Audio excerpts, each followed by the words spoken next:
Hey there, everybody. Welcome to the RVBA live stream for today, February 11th.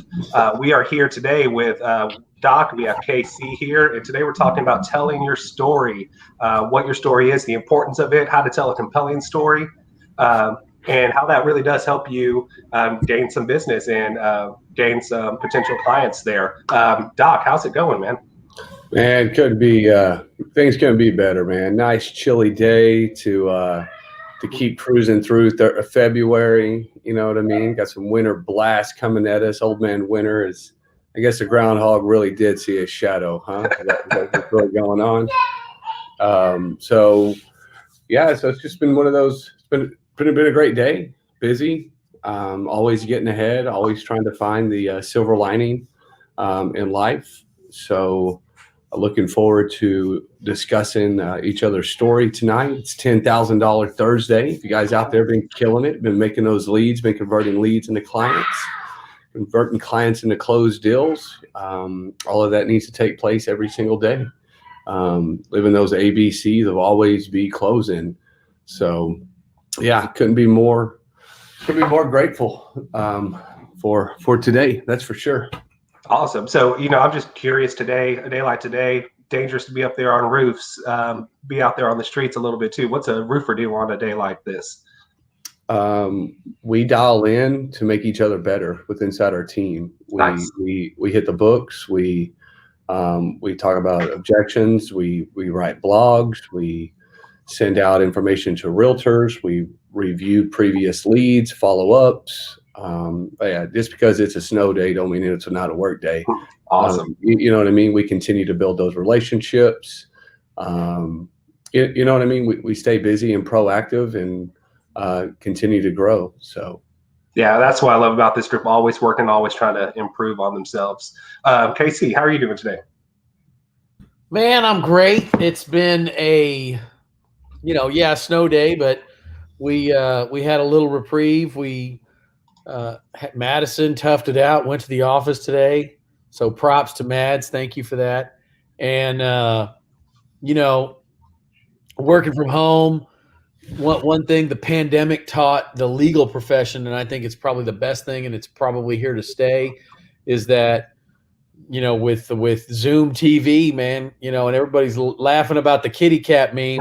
I'll go get my alley cat from out back and put him on the YouTube. But as funny as that was, I mean, that's you can have court from anywhere. So, the judge was at the courthouse, the prosecutor was at home, I was at home, and with the exception of the junkyard dogs barking a few times, court went off without a hitch. But I got to do a little catching up on that to-do list, a little focus on that to-do list, like Doc was saying, a little self-study, a little self-improvement, a little bit of checking off the things that have been, stacking up. So it was great, man. It was great. Thanks, Redbeard. Yeah, awesome. So, I mean, just real quick, I know it's a little off topic, but how was that transition as a lawyer to when you had to start going to Zoom and dealing with these judges, these opposing counsels over Zoom? How much has that changed your business? Phenomenally. And some lawyers, unfortunately, just couldn't adapt. There's people who are very anti-technology in this business because they went to law school when typewriters were not allowed. I mean, they're like longhand reporters were literally a thing. And that's how it was done in the old days. The lawyers just talked, and it was taken down in longhand, and then typewriter, and blah, blah, blah. And then word processors, and then reel-to-reel dictaphones. And anyway. Did you just say dictaphone? Yeah, man. I knew a law firm that literally invested like $10,000 a year trying to keep dictaphones working.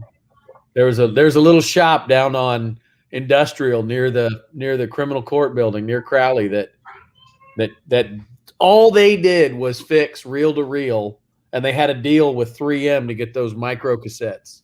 Right. They were made special for that business. Yeah. And, it's like fixing that equipment. I don't know what that investment, because your iPhone can do all that. Right. No. Anyway, people like what they like, man. It's all good, man. And people like what they like. But Zoom was an innovator. I think it was great. It was difficult to learn at first because,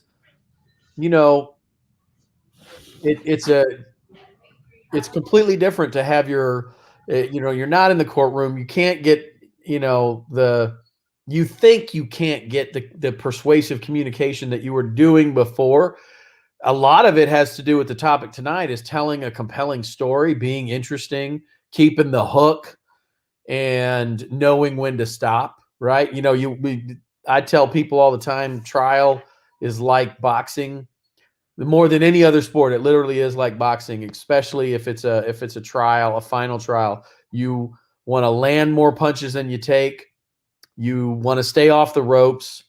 You want to be ahead in the points. You want to be standing when the bell rings, and you want to win by decision, right? And that's a lot to remember, but that's a lot about what. So, hey, let me ask you something about that, Casey. Sure. I love the analogy. Courtroom's like a boxing room. And I know sometimes when you get in the ring, you just want to like let it all out at one shot. And then what ends up happening is you just deplete your gas tank. So I'm assuming lawyers have a strategy where they really hold back to that 7th, 8th round knockout kind of punch where it's like, oh, cool, defense team. Y'all didn't know that this guy had this going on, right? So you guys definitely have to have some stamina in the courtroom. You do, and you've got to have that strategy, like you talked about. Ali had a strategy. Tyson, he really didn't have a strategy. He was just faster than everyone. He was faster, and he was his strategy: get in, right? bulldog you, knock you out, and go home. Right. I mean, but it was just, most of his, especially at the beginning of his career, most of his rounds, for especially what got him on the path to the championship, like he didn't go past 4 rounds, right? So he didn't have to have a lot of stamina, right? Because he was so quick, he could beat down anyone else's stamina, right? It didn't matter how good a boxer they were. And there's, it's a balance. That's a fine line, because it is, it's a lot of persuasive speaking, a lot of good storytelling, and then knowing when to stop. But the Zoom thing makes it awkward because when you're doing a trial by Zoom, which done very well, but you'll get like 5 hours at a when you're in the courtroom, you have the courtroom. Last live trial I did to the court was when we had that little break in the virus in September, October, where the Office of Court Administration, which monitors emergency rooms across the state, and when the numbers are low enough, people can go to the courthouse. When the numbers are too high, people need to stay out. It's a numbers game, right? We got too many people breathing around each other. We're going to have a spike. So that's why the outdoor stuff really, blah, blah, blah. But it's, the numbers in Rockwall went up when, big groups indoors, right? I mean, that's what drives those numbers up. So I'm not saying other things don't, but we just don't know everything about this bug. Anyway, trial started on Tuesday, and we took over that courtroom till Thursday, right? The judge would break it up, but we could leave all our stuff on the tables. We would come back. Sometimes lunch would be 2 hours so he could do other business, squeeze other business in. But our trial was supposed to be over on Wednesday. It ended up lasting until Friday afternoon. But, you basically take over the courtroom, and it's great. But when you're doing it on Zoom, you get those 5-hour chunks, and then the judge is like, okay, I'll see you in 3 weeks. That's crazy. You're like, you talk about losing momentum. Like, imagine you're in the ring with Mike Tyson and you're holding your own, and then ding, ding. Okay. Well, everybody get your calendar out. My next available 5-hour chunk is in 2 weeks. That's weird. It's very weird. It feels like you're losing. It's hard to, get back to the placeholder where you were, remind the court about all the business that was handled in the first, maybe it's first 2 hearings, right? Or first 2 days of trial that were, 2 and 3 weeks apart, and then get quickly back to like where you left off. That's hard to do. But it seems like you'd lose a ton of momentum. I wouldn't want to do that there's only a few scenarios that I would feel comfortable doing that. I'd obviously feel comfortable really with any one of our judges in Rockwall or Van Zant, even and Hunt and a couple judges in Dallas. I'd feel super comfortable. But again, those would have to be issues that you want to try to adjudge, or you have to try to adjudge, like family law. A lot of family law issues are strictly judge questions. So you don't need a jury, right? You don't need a jury. Some business disputes, contracts and whatnot, the judge is supposed to be the expert on what contract law is. So you don't need a jury for that, because the jury won't answer those questions. The judge makes all the questions on, is the contract say A or does it say B? And then if it says whoever wins, the jury answers the question about the dollars. The judge can answer that question too, so those are good ones, but like if we're talking about somebody's due process rights, their freedom, sometimes you want to be in front of a jury, unless, you think a jury might really, really be pissed off with what somebody did. And then, a jury can get inflamed. That's what's dangerous about juries. And, a jury can get very passionate to protect you, and a jury, if they don't like you, can get very passionate to punish you.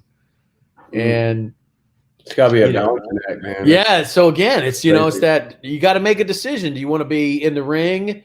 Who's going to be the ref? Yeah. Right. Because dance. Yeah. Exactly. So it's a big storytelling, and it's not the kind of stories that usually happen on RVBA, which are sometimes there's some big fish stories, and then sometimes we actually drop some knowledge. Yeah.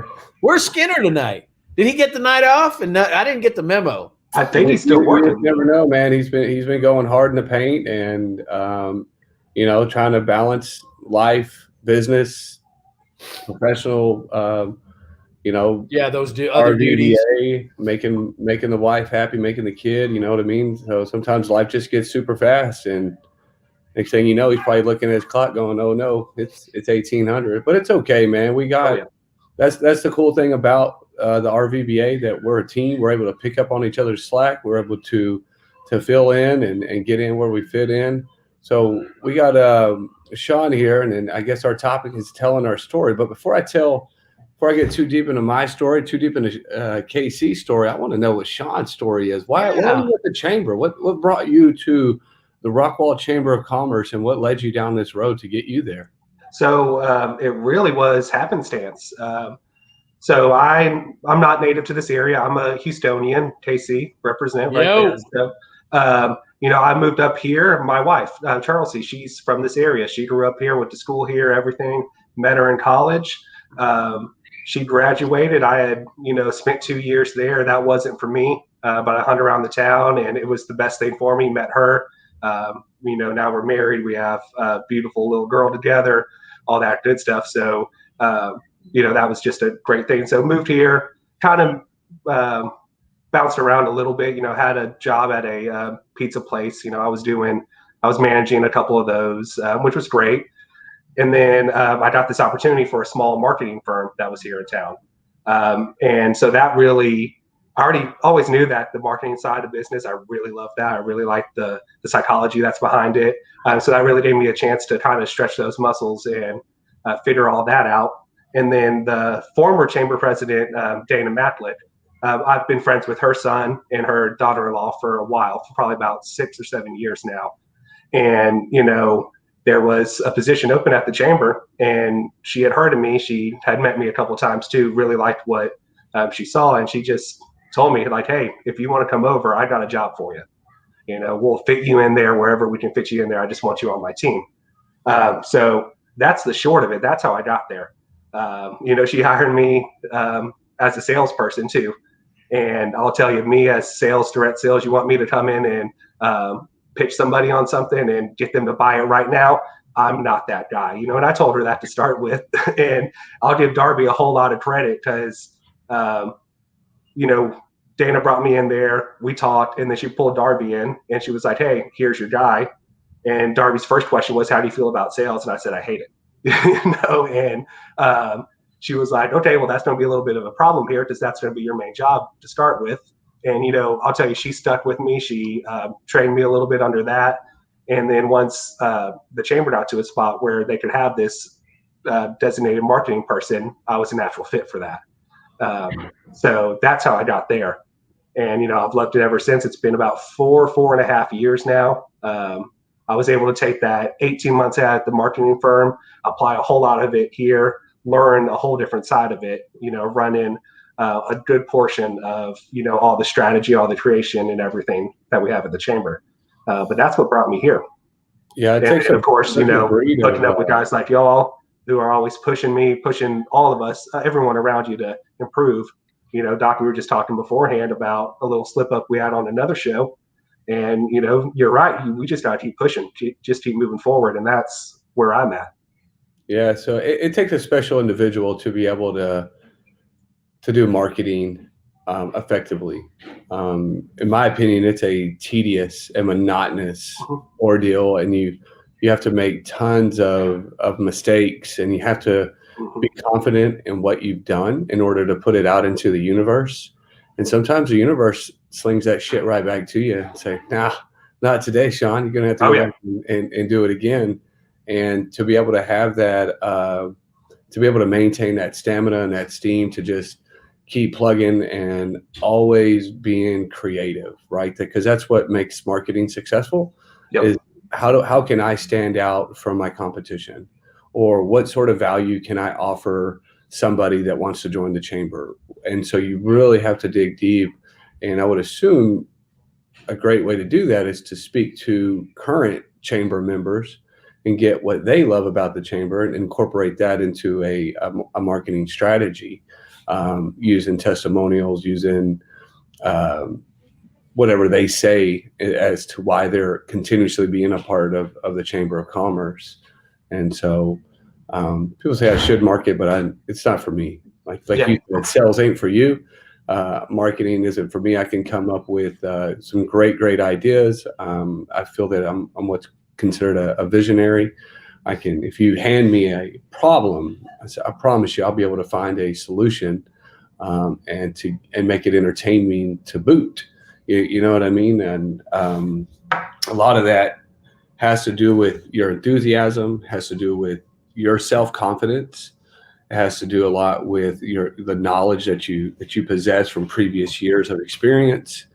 And so I commend you for sticking with it and doing the marketing. I see the chamber; it's doing really well with their marketing package. So that's pretty cool.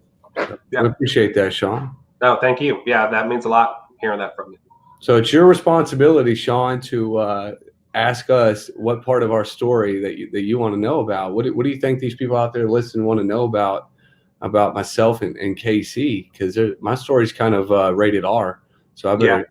I keep it. Kind of, yeah. Well, I'm thinking back probably about a month or so ago, maybe 2 months ago. You were in our office, and you came back into my side, and we were chatting for a second. You were talking about the great year that you had, and how you set that goal to where you were going to hit a certain dollar amount by a certain age, right? So I think that's a huge part of where you are, and it's become your story too. So kind of what leads you to write that page in your story? So I'll give you a real quick glimpse into my childhood. I have 3 brothers, 2 older, 1 younger. I moved over 22 times growing up, all right here locally in the Dallas-Fort Worth Metroplex. My dad was a jack of all trades, master of none. He lived a life of alcohol and addiction. So that played a big role in my upbringing. So if anybody's ever experienced that lifestyle, you already know what the hell I'm talking about. I don't want to dig too deep into it because I don't believe it's all that relevant, but it did make me the man I am today. And the reason I say that, because if you as a child move so frequently, I had to be able to become a new personality, if you would, at every new school that I went to. And so I started out in Oak Cliff, Texas. And for those that know about Oak Cliff, it's like the wards down in Houston. It's like the boroughs up in Chicago or New York. You know what I'm saying? It's just a urban city, roughneck area. So that's a different paradigm and mindset of the way that culture thinks. And then so from Oak Cliff, I was moved out to a little town where it was kindergarten through 12th grade on one campus. I'm telling you what, these fools rode horses to school. The teacher dipped. And so you take two extremes and you got me and my three brothers who show up in Chuck Taylor's blue jeans, concert t-shirt, and a flannel. Like we stuck out like a sore thumb. So we had to essentially become chameleons, which in turn probably led me to become the salesperson that I am today, right? Because I am able to adapt to any environment that I'm put in, be it you want to call it the ghetto, you want to call it white trash, you want to call it redneckville, you want to call it high class. Like I don't have an issue with putting on a suit, nor do I have an issue with dropping down and wearing and get my hands dirty. You know what I mean? And so a lot of those characteristics, I didn't know at the time the benefit that I was getting until I became an adult, right? So I didn't realize that all of that, the bullshit that I endured as a child would in turn be a benefit, right? Because I chose to have it become a benefit. Now, when I say that, I'm saying that I could have today still dwell on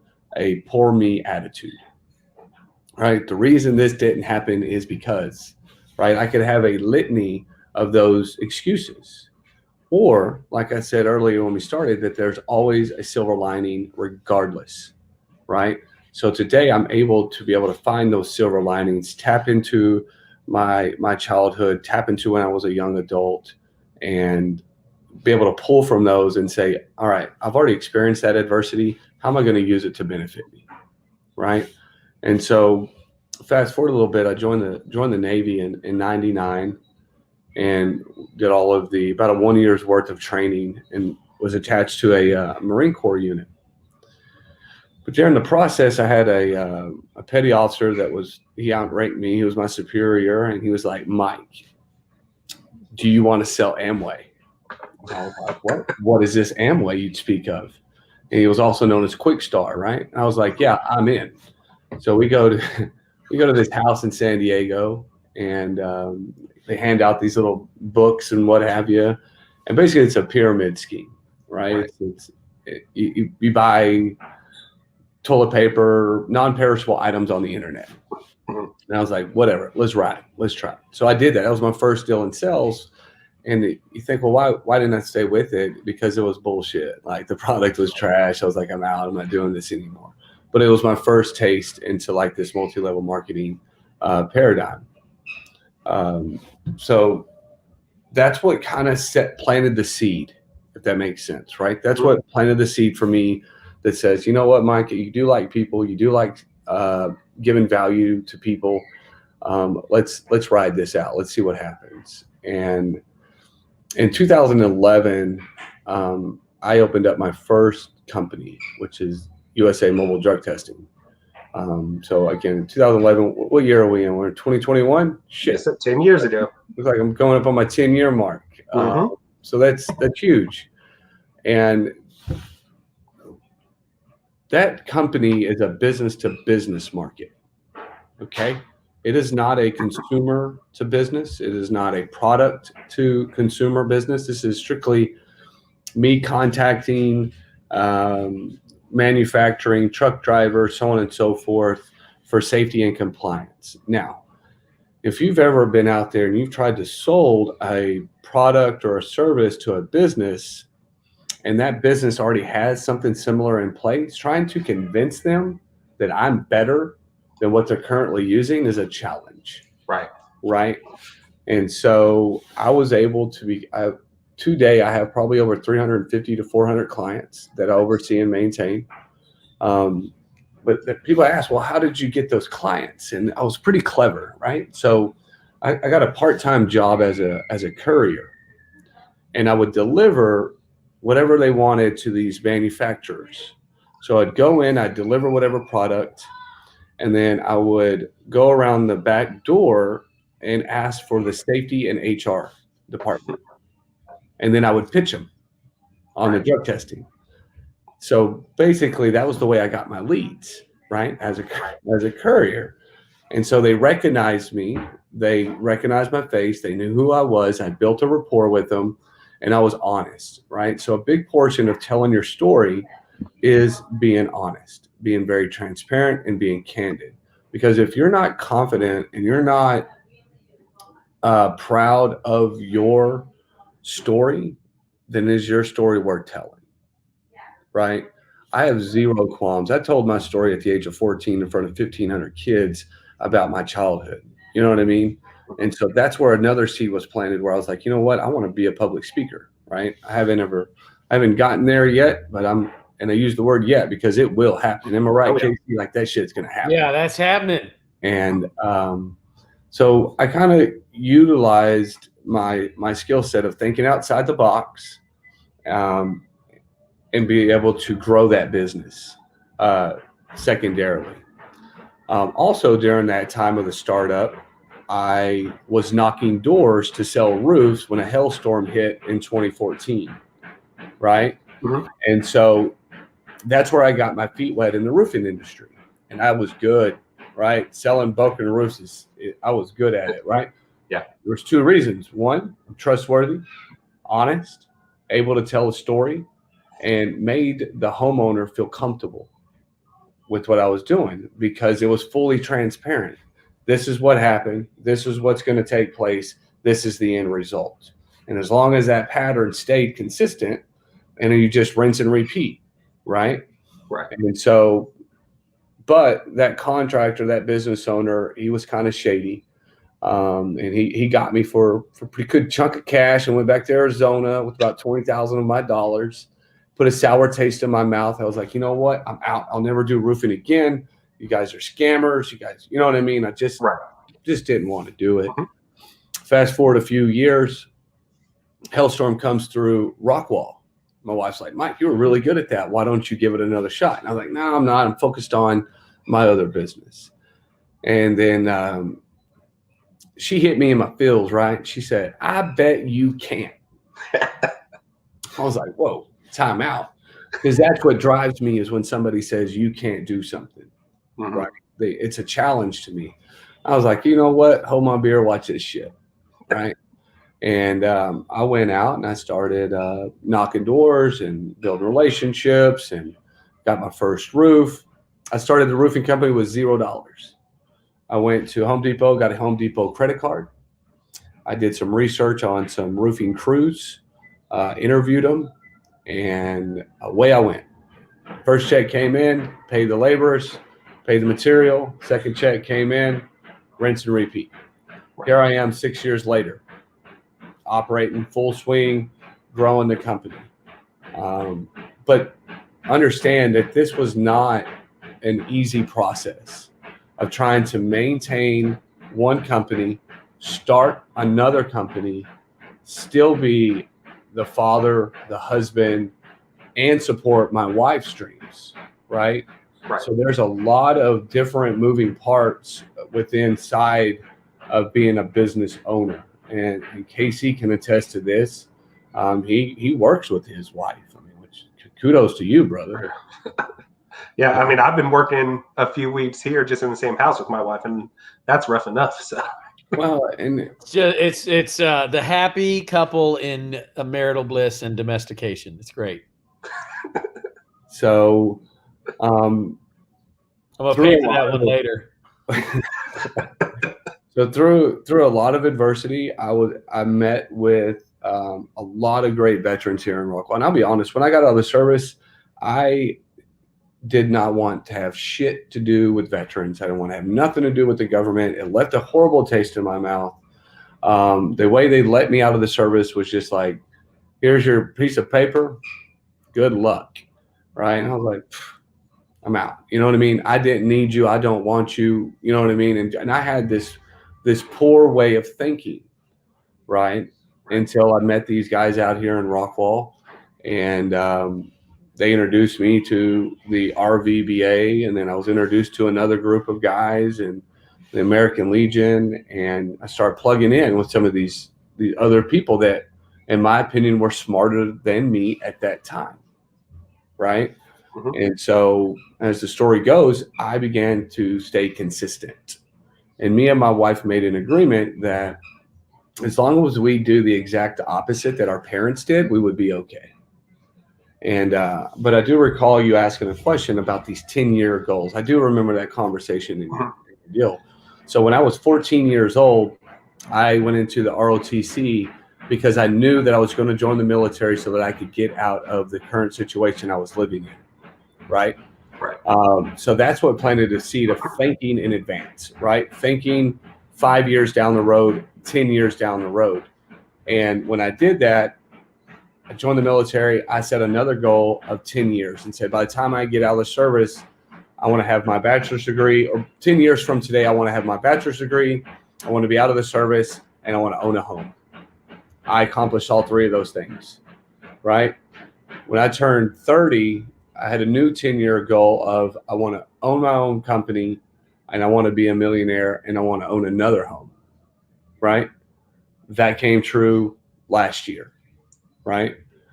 Because when you plant a seed and you set a goal, it never goes away, right? Your brain consistently will drum it up and think about it, right? And my brain almost forced me to make those decisions to accomplish it because that's what I wanted. That was my internal desire. And when you have something inside of you that's burning and your subconscious keeps rearing its head saying, hey man, you said you're going to do this, you're going to do it. You know what I mean? And I don't know what it is. I don't know what part of that subconscious part of our brain continues to make us do that. But I'm extremely grateful for it because it drives you to the next level. Now, don't get me wrong. From the age of 30 to 35, I squandered it, right? I was like, whatever. I got plenty of time. 10 years, plenty of time. Mm-hmm. At the age of 35, I said, whoa, Mike, 5 years is coming up. I looked at my bank account. I was like, that's nowhere near where I want to be, right? I don't even have my the first business was struggling, and you know what I mean? All these things were happening. And so I turned it up a notch. I started to plug in back to the community. So that's a little bit of glimpse into my story. I'm married. I've been married for 18 years. Me and my old lady have three wonderful children together. We've known each other for 20 years, I guess. She's been with me. She's been my ride or die since 1999. You know what I mean? So she's been through hell and back more times than we want to remember. But I do promise you the last 5 years of our marriage, or maybe even longer, has been exceptional. And it all started with a simple thing that I began to change. And that was just being honest with me. Not with anybody else, but it was just because I did a lot of bullshitting to myself, right? Most salesmen are con artists, right? Most people that sell stuff will tell you anything in order to get the deal.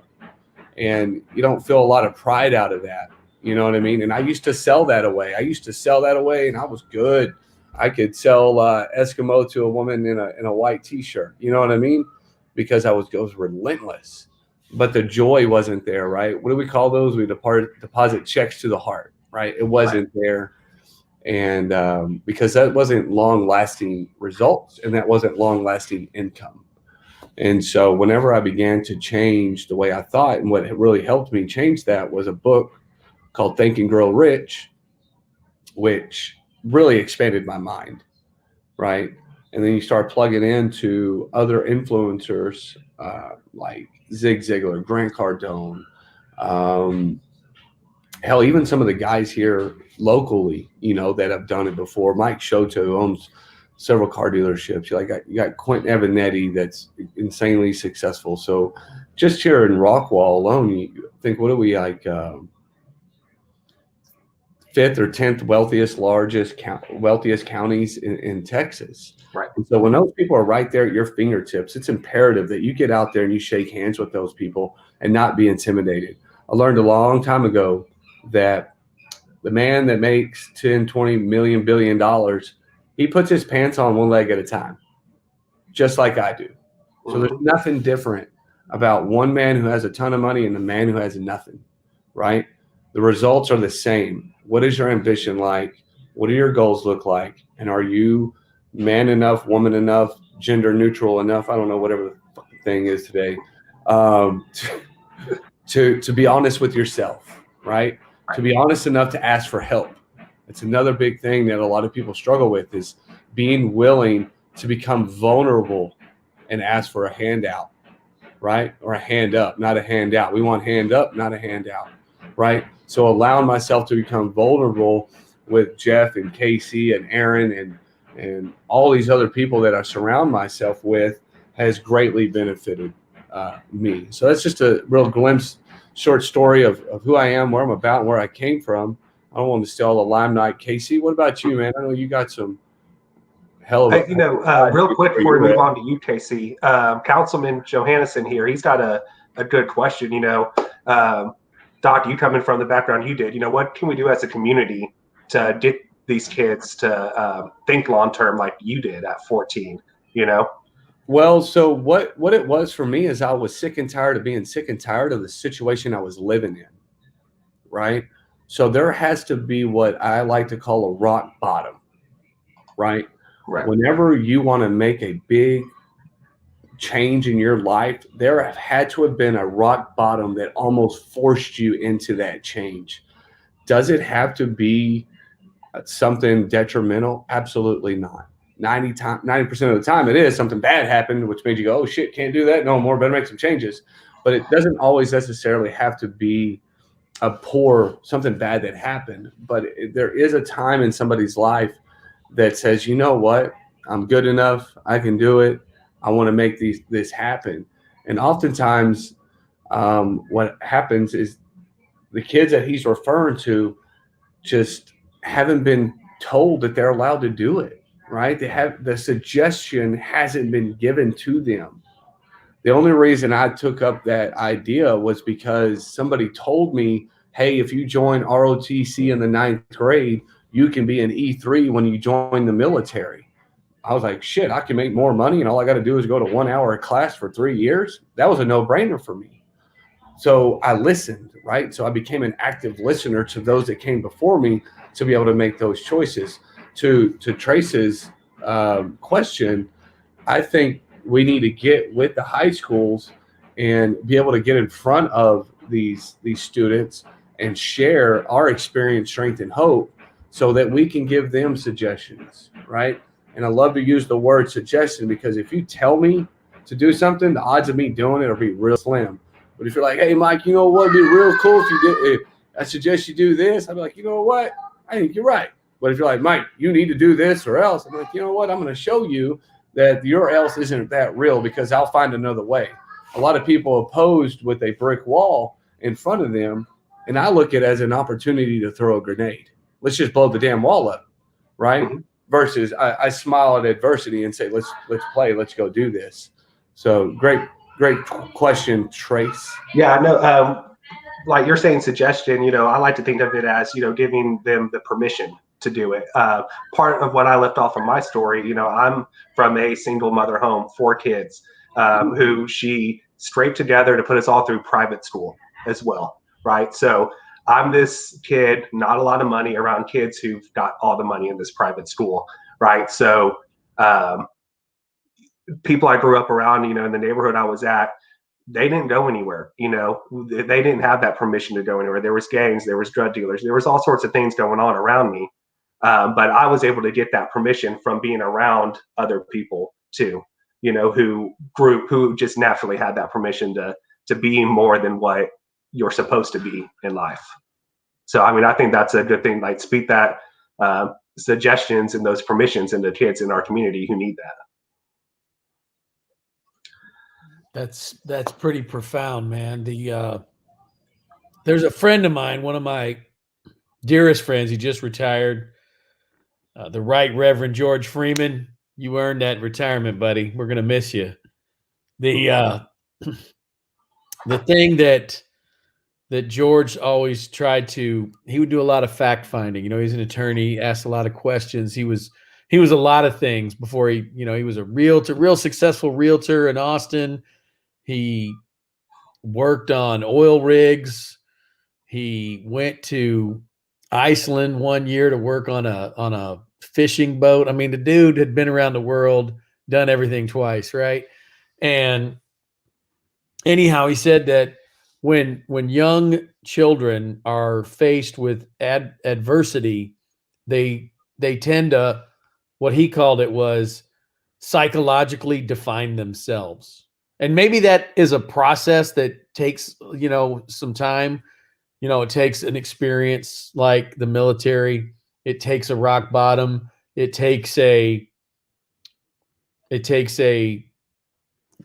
young man who lives in a bad neighborhood in the north side of Houston, who goes to school in a wealthy neighborhood in East Central Houston.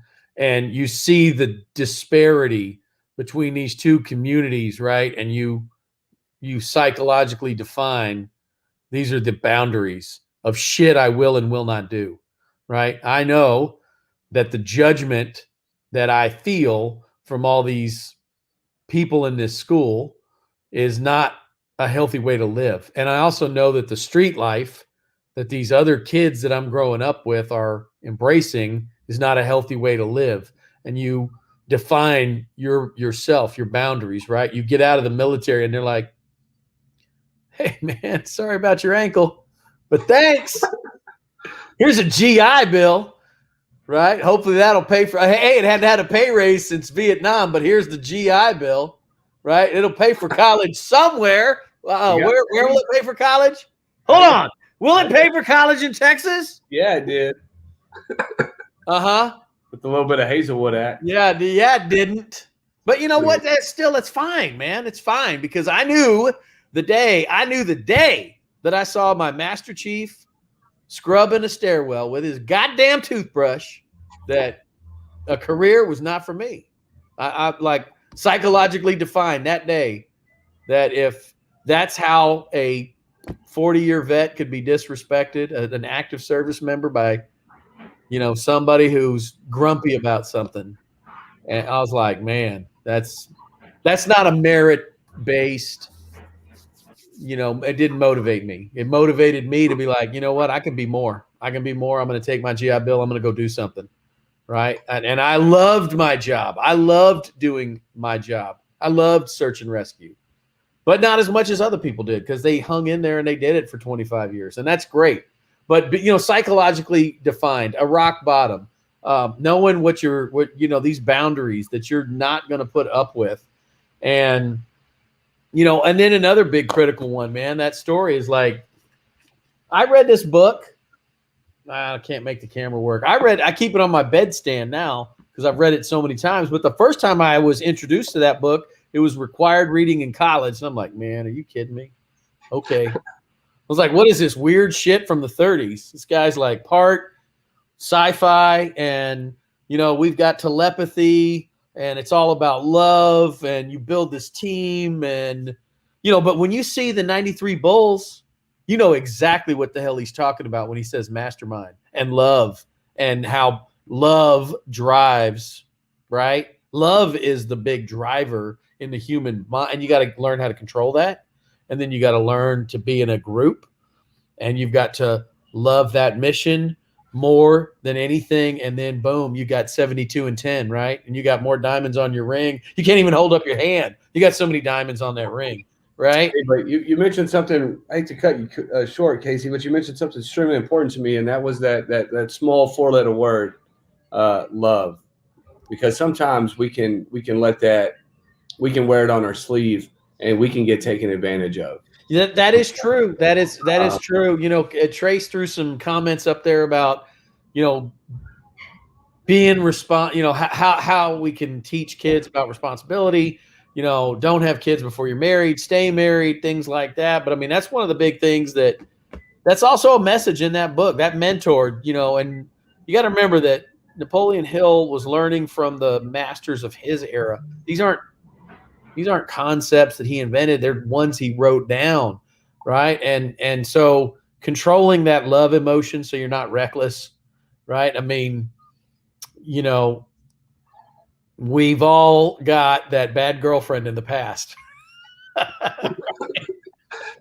What you talking about, Willis? Yeah, that girl in high school, Mike. You shouldn't have given her your phone number, or you slipped a note in her locker right before you met Rochelle. Something, right? That's you know all what I'm talking about, story. right? I mean, you can let, and it doesn't just have to be that. It can be another distraction that is destructive, right? And this is the love lecture, right? I mean, something I see over and over and over in my business, right, is love can be a little bit like a Cinnabon, right? You're walking through the airport, you smell that Cinnabon, they're just coming right out of that. Man, they smell so good. They got that goo, that deliciousness all over them. But if you eat a Cinnabon every day, you're going to die of diabetes, heart disease, blood pressure. It's going to be bad news bears. Now, you take like the humble Brussels sprout. It's disgusting. It's a miniature cabbage. Should be uninvented. But if you cook it with bacon in a pan, cut it in half, and then put it on the grill, it's amazing, right? Just think about like the way Ben 303 does it, the Landing does it, right? I mean, it's amazing. My neighbor down the street, Crystal, right? She can make an amazing. That's what love is like, right? Love is something you have to work for to make it great. And that girl, that bad girl that you were calling back in, whatever it was, she's like the Cinnabon, right? It's great until it kills you, right? Till you end up in jail calling, needing to call somebody. Don't need to call somebody because of your love, right? Find a healthy love, right? Find a passionate love. And that can also be so true for other distractions. So, that's part of my story is, realizing that there was a test that I was not willing to keep being tested, and that I felt like I could do more, be more, and I wanted to go for it. There was a window, right? I mean, I could have re-upped. I had this guy I used to work with, Tracy, who was so funny. He said, "Don't get pissed, re-enlist." Right? Every time something shitty happened at work, he's like, "Case, come on, man. Don't get pissed.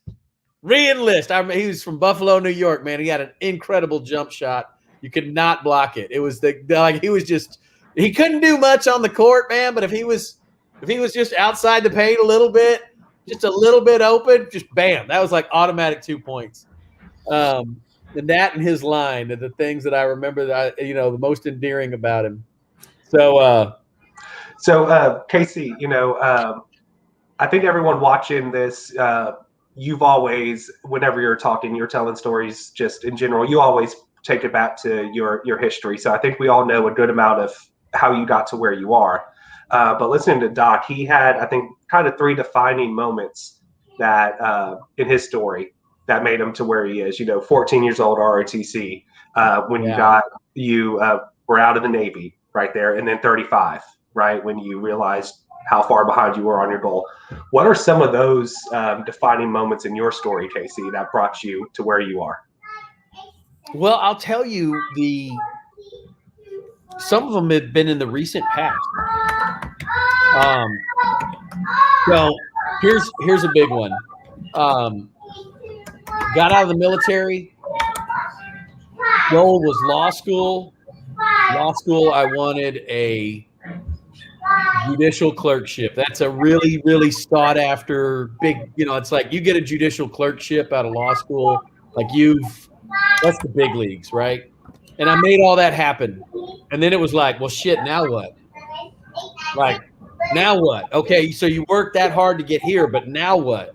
I didn't know anything about working in a private law firm, working in the private sector. I had literally, I worked in a heavy diesel shop in college, and I worked in an auto parts store in college. So, I mean, I knew what jobs were, and I knew what sales were, and I knew about product knowledge, but just in a very rudimentary way. But, when it came to like private legal practice, everything was new to me. And what I did realize right then and there is that the goal I made the day I decided the day I got pissed and didn't re-enlist, right, 10 years before, so I hit that goal. And then you're like, what next? Because whatever you did there to get to here is not going to work to go where you want to go next. And then you start thinking about that. So another defining moment was, I'm going to learn my craft for a decade, and then I'm going to go out on my own. So I did that. And one of the things that I mean, most of what I learned working for others is that it's never too early to start believing in yourself. If you think you can do it better than the other guy, if you can make a better mousetrap, the chances are you probably can. And just because I got it in my mind, because I read a book by a very influential, fantastic author, John Grisham, who recommended back then, mind you, in the 90s and the 80s, that you go work for somebody for 10 years, learn your craft, get next to greatness so it can inspire you to be great. But it's never too early to start believing in yourself, man, because you're going to be standing around watching your hard work. You're going to be a cog in the wheel of someone else's dream instead of being in your own dream. And this month, hell, it might even be this week, guys.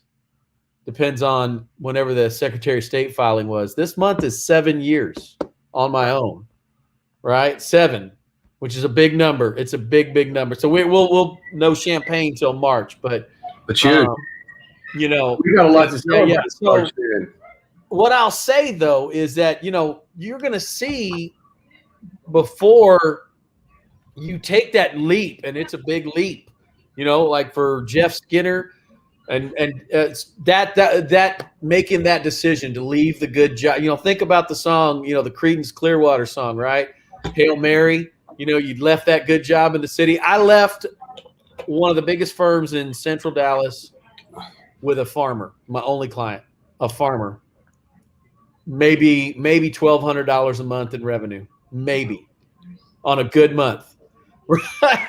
So, but it was like, it's time. I knew it was time. And the thing about, there was a lot of start-stop moments before then. And the big one was, don't wait too long to start believing in yourself. And then more recently, y'all might have heard I had a crash in Argentina last year. What? So, one of my big goals, one of my big, hairy, audacious goals, as one of these books we've talked about in the past, is I like to test my mental and physical endurance by riding motorcycles in the dirt and around the world. And I've ridden most of the Americas at this point, even though I didn't stick the landing on the last ride. I did make it to the end of the world and almost back to the airport. And my buddy Ramon did a U-turn in front of me on our last day, and we had a bad crash. We both are fine now, but it was just a reminder. Keep your eyes on the prize. You've got to keep incentivizing yourself by setting bigger targets, by pushing yourself harder, but don't take your eyes off the prize, And that was a defining moment for me about how much I love what I do, the ability to do what I do, because, we came back and, like right after, like literally 2 weeks after I was back, I remember joking around at the Rockwall courthouse with one of the judges and one of the bailiffs, one of our friends, one of our brothers, Ron Smith. And, he's a Legion member and an RVBA member and what have you. But, he was like, yeah, man, we know you got all that, the wheelchair and the boot off of eBay last night. So, blah, blah, blah. But we were joking about it. And then like literally the next week, the world shuts down due to the virus.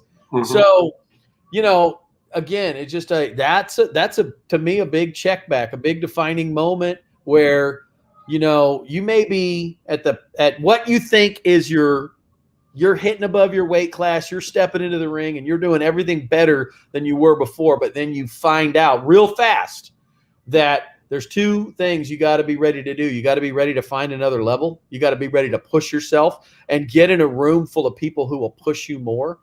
And then, you know, that you have that other level, right? That you have that other level. Again, never too late to start believing in yourself, but also know that no matter how hard you're pushing, you know, unless you're Thanos and you got 11 Super Bowl rings dangling off your digits. Oh, I thought it was Tom Brady. Yeah, him too. Right. I mean, I think he's got enough Super Bowl rings for 2 of those gauntlets at this point. Right? I mean, I was like, he could double, like Iron Man and the Avengers could have a whole gauntlet. He would have another gauntlet. He's got the backup gauntlet. Okay. That's the thing though. When you're hitting above your weight class and you're really thinking you're in your stride, you're in your prime, remember to don't stop. Keep pushing, because you're going to have to find another level. Because you know what, Casey, you prompted something in my brain housing group, right?